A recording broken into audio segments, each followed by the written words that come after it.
Hey, beautiful people. Today I want to share my breakfast with you and share some of the things that I've been learning about food. Whoop. Okay. So I have a super green breakfast today, which is actually not on purpose. It just turned out that way, but I'm very excited about it. And it smells so good. So I actually prepared some eggs for my mom and little sister today. It's been a spontaneous, beautiful day. And that was a spontaneous thing that I haven't done before in that way. Anyways, on my plate, I have half an avocado. The other half is on this slice of gluten-free sourdough bread that I've made with millet flour, and the sourdough starter is made with whole grain organic rice flour. The millet flour is also organic. The avocado is not organic. And then I did some squash. So I sautéed some squash in olive oil with namak salt, which is a black salt that has like an eggy flavor and aroma, and it's really nice. It actually does make things taste like egg, and so far the most egg-like texture I've found is sautéed squash. And then I have lots of black olives, and then I have one soaked para nut for the selenium content, and then I have some alfalfa sprouts. And on top I have black pepper, and then the namak salt, a little bit of herb salt on the avocado. And then I have chives sliced up. Oh, and basil. I think that's all that I have on here. So I've been really excited because I've been getting into finally gluten-free food. It's taken me over a year to, I think even longer, to finally pick up the guts and the, I kind of want to say audacity to be gluten-free. And it's going well. Like, I'm not missing it as much. I think in the beginning it was rough, but now we're good. This is my second round of making, I think it's the second time, yeah, of making gluten-free sourdough bread. This time it turned out really bad. It was like super dense and a disaster. But I'm still finding ways to use it. Yesterday I used it at the bottom of like a bake, and then I poured tomato sauce over. I had some shallots sliced up and some artichoke, put it in the oven with some herbs and olive oil, put it in the oven, and it turned out pretty good. It was a little bit more on the sour side because I decided not to bake or to cook the tomato sauce before I just poured it over from the glass jar. So notes for next time, but I was also didn't have that much energy or like interest in standing there and cooking. I just wanted something fast that I could eat and enjoy, and it was enjoyable. I also made like a black bean saute. So I had olive oil in a pan or in a pot, then I put the black beans, like pre-prepared black beans, and garlic and rosemary, and that turned out really good. And it balanced out the sourness of the bake pretty well. Yeah, but anyways, I've been very excited about two types of grains, millet and sorghum, which are much healthier for you than oats or wheat. So I'm still repairing my reproductive system and my endocrine system, my hormones, in other words, and I'm still working towards having a period, basically. And I found that gluten is really bad for our hormones, actually, and especially wheat and oats. And oats is something I drank. I drank a lot of oat milk. I've eaten a lot of oat porridge over the years. And so now I've completely erased that from my choice of food and replaced it with sorghum and millet. Now, I was really excited, or I am really excited, because these are 2 types of grains that have a lot of nutritional value, but maybe I should just do like a mukbang because I'm hungry and I'm warm. The salt is so eggy. If you love eggs and you're plant-based, get yourself some of the black salt. It's called kala namak. It's not so easy to find, but it's worth the hunt.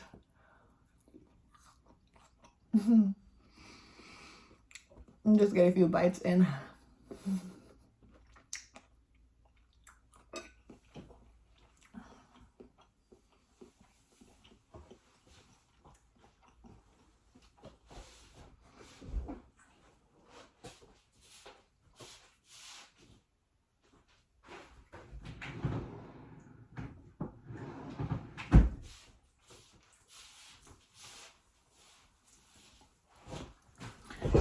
All right, just have to do a little bit of a little switch. So I'm studying nutrition. I went to the library and I got so many books. So vegan nutrition, medicine from nature, health bringing plant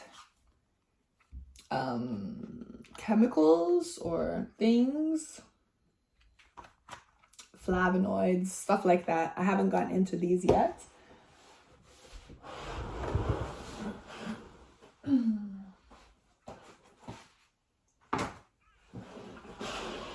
And then this one I love, Eating on the Wild Side. It's such a cool book. It's about the history basically of food, and like you have corn, for instance. It'll show you and tell you about the ancestor of corn, and then what it has become today and what happened on the way to it becoming what it is today. And believe it or not, but Hiroshima is part of its story, the story of corn. Crazy stuff. Of course, genetic modification, stuff like that. And it also tells you about what types of foods are more nutritious. Like some of the food's ancestors are much more nutritious, like apples, for instance. The ancestor of apples is small and sour, but way more nutritious and has way more antioxidants and phytonutrients than the apple of today's world. But in some cases you have newer types of foods that actually have a higher nutritional content. So I would say that maybe most of them, the ancestors, are richer in nutrients, but it's very interesting to read about. And then depending on how you prepare a vegetable or a bean or meat, you can have more or less nutrients. Like according to this book, according to the author Joe Robinson, canned beans have more antioxidants than fresh beans. So I'm also, of course, reading and being like, okay, is that true or not? You know, you got to be critical about these things. But it's so fascinating too. I'm loving studying this stuff. This one is another one. It is plant-based nutrition as well. So it's the same as the other one, but a different book, a different angle to the topic. And then the final one that I got is the Green Diabetes book. Now, I don't have diabetes, but because of my hormonal system and everything, and also blood sugar levels, like I've been questioning if I have hypothyroidism, because I get super cold on my hands and other things. So yeah, I got this because I wanted to get into understanding blood sugar more and the influence of food and how to work with that and to create a more stable way of eating, which leads us back to this breakfast, because I saw this glucose goddess on YouTube, and she shared that actually the worst kind of breakfast we can have is a sweet one. And so I have one that is rich in fats with the olives, the avocado, and then it's dunked in olive oil.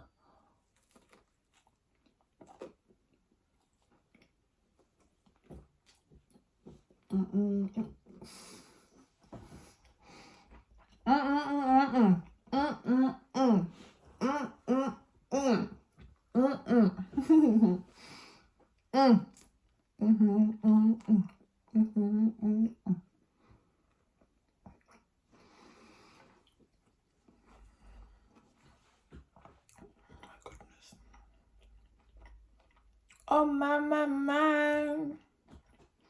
And hemp seeds, I think, have a lot of fat, but even more so, hemp seeds have protein. All the essential proteins, which is amazing. Or all the essential amino acids that create the protein. What I was a bit disappointed about finding, though, is that millet and sorghum are like pure starch. And starch is what affects our blood sugar the most. So I'm still learning about this, and I'm like, okay, does that mean I need to minimize my use of it, or what do we do? I'm not sure. We're gonna find out. But what I have heard is what helps to slow down and minimize blood sugar spikes is fat. So that's why I was like, okay, how much fat can I put into this breakfast right here? So I have a paranut as well for the selenium, also fat. So I'm gonna eat that. It's not the fattiest nut though. Like macadamia nut has way more fat. And I think creating something like a macadamia nut based butter that I would put on at the bottom of this bread, I think would help even more and give me what I need in terms of nutrition, energy, and maintaining a stable blood sugar. What the blood sugar goddess, no, glucose goddess also says, she's a French biochemist. You can find her anywhere, Instagram, YouTube. She also recommends, oh, I fell out of what I was gonna say now. Not trying to just maintain like a flat line, because you can do that in unhealthy ways. So it's not necessarily about how flat can I keep that line, but avoiding those massive spikes, which works very well with my practice in life right now, which is more stability, less of these intense contrasts of like this side and that side and this side and that side.